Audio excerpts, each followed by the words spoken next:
All right, I'll do a quick little live update here for YouTube. Knocked one out for Facebook, and I'll knock one out for TikTok here in a second, and a quick one on Instagram. So this will be a fast update for you. So if you're watching the replay, again, thanks for subscribing. And this one's on an open public area, so if you haven't subscribed for AT's weather, give it a shot. Try it out. Come join the community. So I mentioned this on my last broadcast. Was it Monday? I can't remember what day it was. Maybe it was Wednesday this week. That we'd be dealing with some flash flooding probably in central Oklahoma. So that looks like that's still going to be the case. So there's a slow moving upper low that'll be moving into the state over the weekend, and that will continue to produce off and on rainfall. So obviously some of this will be heavy. This time of the year, summertime, you do get flash flooding as a threat, and also get some damaging winds as a threat. And hey, Brenda, good to see you.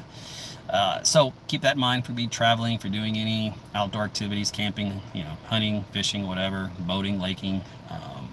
Flash flooding can sneak up on you, so always have a game plan. Keep my weather app handy, AT's Weather to Go. It's free, Apple, Google Play.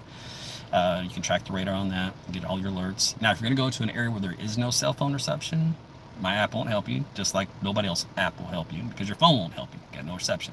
In that case, if you know you're going to do that, make sure you have a backup information method, such as a NOAA weather radio, for example. And that way you can get information if flash flooding becomes a threat for you. Remember, it can happen really quick, without a lot of notice, and get quickly moving water, right? So bottom line is today in the 90s. Partly cloudy skies. We should get a few thunderstorms developing over central, northern, and western Oklahoma. There is a trough axis moving through from an upper level disturbance moving through Kansas right now. I don't expect a lot, but do expect at least a few showers and storms out there. So the tail end looks like about Oklahoma City. Otherwise, the threat's mainly north and west from here. Let's see, then Saturday and Sunday in the 80s, mostly cloudy over the weekend. Rainfall, heavier rounds coming in tonight across western, northwest Oklahoma, and then transversing the state for Saturday. So you probably wake up Saturday morning, quite a bit of rainfall across the state. And if for whatever reason you don't, and that first round kind of peters out, it's going to be developing as the morning goes into the afternoon. So consider yourself any dry hours you get for Saturday. Consider it a blessing to get anything done that you're not affected by the rainfall, because I don't expect a whole lot of them.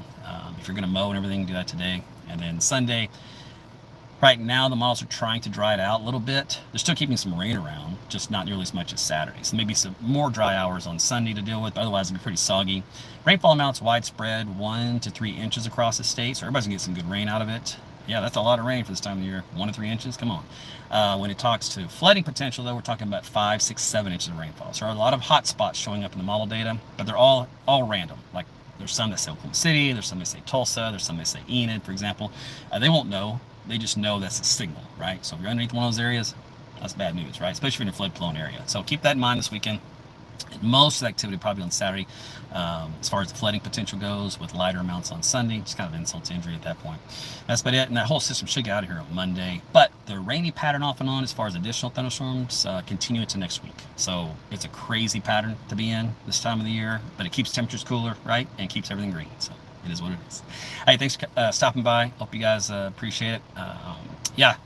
Michelle, you bet, and Jim.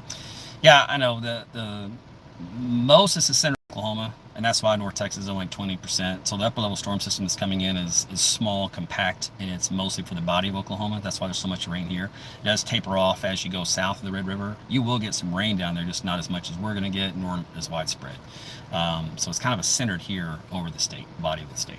But that's a good point there to make. And that's it. You guys have a great rest of your day. Again, thanks for tuning in on YouTube. We'll see you later. Bye.